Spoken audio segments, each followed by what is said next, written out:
बिस्मिल्लाहिर्रहमानिर्रहीम अस्सलातु वस्सलामु अलैका या रसूल अल्लाह अस्सलातु वस्सलामु अलैका या हबीब अल्लाह। जी नाज़रीन दोस्तों, तुसां ॾिसदे पियो प्रोग्राम शान रमज़ान। मैं हां तुहाडा मेज़बान मुहम्मद आसिफ वाहुचा। अल्हम्दुलिल्लाह सुम्मा अल्हम्दुलिल्लाह अज वल तुहाडी खिदमत दे विच हाज़िर हैं एक नवे मेहमान नवे आलम दे नाल। अल्हम्दुलिल्लाह साडे नाल मौजूद हैं अलामा मुफ्ती मोहम्मद बिलाल बंदियालवी साहब साडे नाल मौजूद हैं। अल्लाह पाक इन्हें को दीर्घ सलामत रखे।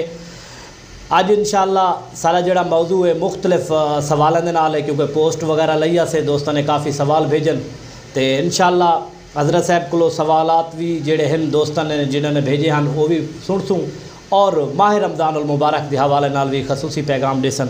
अस्सलाम वालेकुम मुफ्ती साहब। वालेकुम अस्सलाम। ठीक हो? तबीयत से ठीक है? अल्लाह पाक तो दीर्घ सलामत रखे। सही माह रमज़ान उल मुबारक का अज 23 रमज़ान उल मुबारक है जी।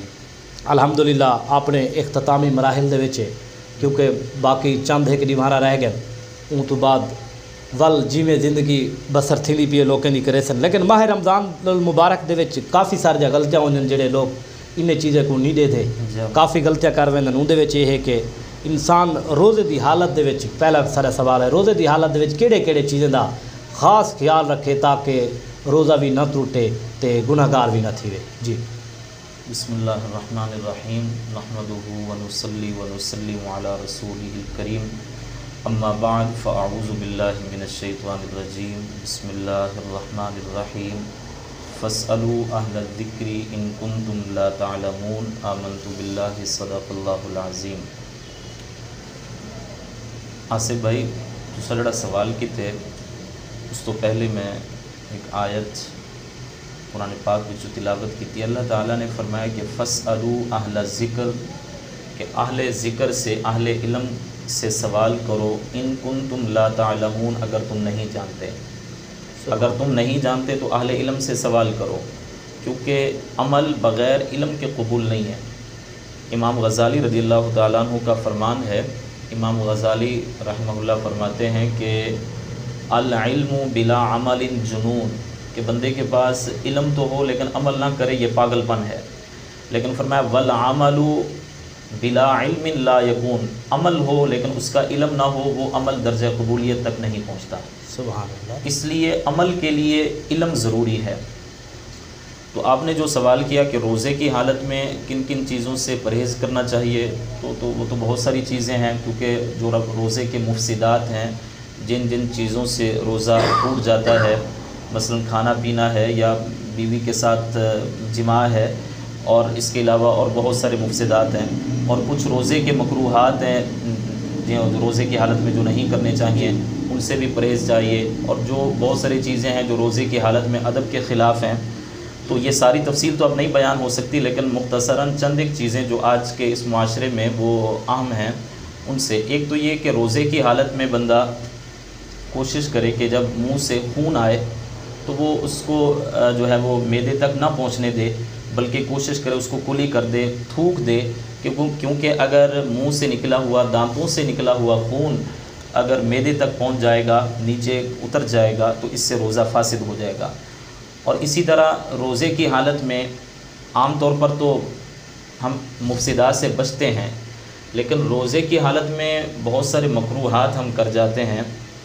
वो ये है कि फ़ुक़हाए किराम और सूफिया ने जो फरमाया कि रोज़ा क्या है, रोज़ा जिस तरह 3 चीज़ों से रुकने का नाम है, खाना पीना और जिमा से रुकना, सुबह सादिक से लेकर गुरूब आफ्ताब तक, ये रोज़ा है, ये रोज़े की तारीफ़ है। सुभान। ये तो हुआ एक फ़िक़ी रोज़ा। और एक वो रूहानी रोज़ा कि जिससे बंदे को रूहानियत भी हासिल हो, जिससे बंदे का अंदर नफ्स जो है वो भी ठीक हो, दुरुस्त हो।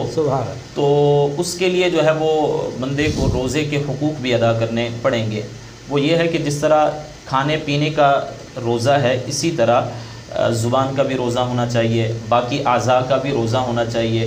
क्योंकि हदीस पाक की में सराहतन आप अलैहिस्सलातु वस्सलाम का ये फरमान मौजूद है कि आप अलैहिस्सलातु वस्सलाम ने फरमाया है कि मल्लम यदा क़ौल ज़ूर, कि वो बंदा जो झूठ की बात नहीं छोड़ता, वल अमल बिह, और झूठ पर अमल को नहीं छोड़ता, और रोज़े की हालत में जो है वो झूठी बातें करता है, चुगली करता है, और जो है वो नज़र की हिफाजत नहीं करता, یا جو ہے وہ غلط قسم کی تصویریں، جس طرح آج موبائل کا دور ہے، سوشل میڈیا کا دور ہے، موبائل کا دور ہے کہ وہ بالکل جو ہے وہ موبائل پر لگے رہتے ہیں، اس میں گندی تصویریں دیکھ رہے ہیں یا گانے باجے سن رہے ہیں. تو اس کے بارے میں آپ علیہ الصلوۃ والسلام نے فرمایا فلیس للہ حاجۃ فی ان یدع طعامہ وشرابہ، کہ ایسے بندے کو اللہ یہ اس نے صرف کھانا پینا روکے، کھانے پینے سے یہ رکا ہوا ہے تو اللہ کو اس کی کوئی ضرورت نہیں ہے یہ صرف کھانے پینے سے رکا ہوا ہے. باقی معاملات ویسے کے ویسے چل رہے ہیں، باقی معاملات ویسے چل رہے ہیں کہ صرف کھانے پینے سے رکا ہوا ہے، تو یہ روزہ نہیں ہے.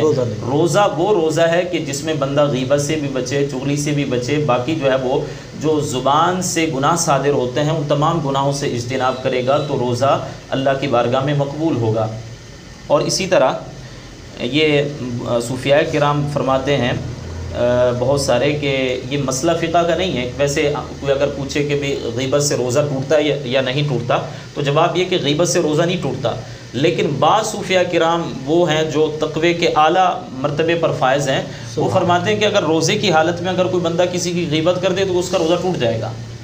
وہ دلیل اپنی دیتے ہیں، وہ کہتے ہیں کہ کیونکہ غیبت کیا ہے، قرآن پاک میں فرمایا کہ ایحب احدکم ان یاکل لحم اخیہ میتا فکریہتموہ، کہ اپنے مردار بھائی کا جو ہے وہ گوشت کھانا ہے، تو جس طرح جو ہے وہ باقی کھانے پینے سے جو ہے وہ روزہ ٹوٹ جاتا ہے، اسی طرح مردار بھائی کا گوشت بھی کوئی کھائے گا تو اس سے بھی روزہ ٹوٹ جانا چاہیے. وہ یہ دلیل دیتے ہیں.